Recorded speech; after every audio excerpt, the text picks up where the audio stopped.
تشریف لائے، ہم آپ کے شکر گزار ہیں KCTC ڈیری فارم دنیور، چونکہ یہ پروجیکٹ جو ہے اسٹیٹ بینک کا دیا ہوا پروجیکٹ ہے، خواتین کے نام پہ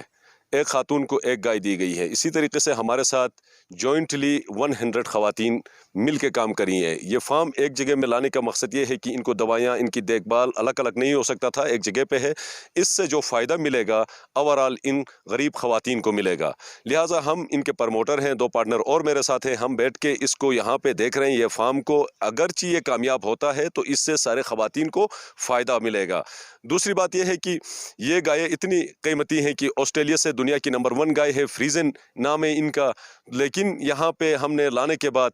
لاک ڈاؤن کی وجہ سے شدید پریشانی سے 2-4 ہم ہیں، کیونکہ غذائی قلت بہت شارٹ ہوا ہے۔ ہمارے پاس 4 سے 5 دن کا خوراک بقایا ہے، اس کے بعد سے مارکیٹ پورا GB میں ان گایوں کے لیے خوراک اویلیبل نہیں ہے، کیونکہ یہ ایک دن میں 15 من بھوسا کھاتی ہیں اور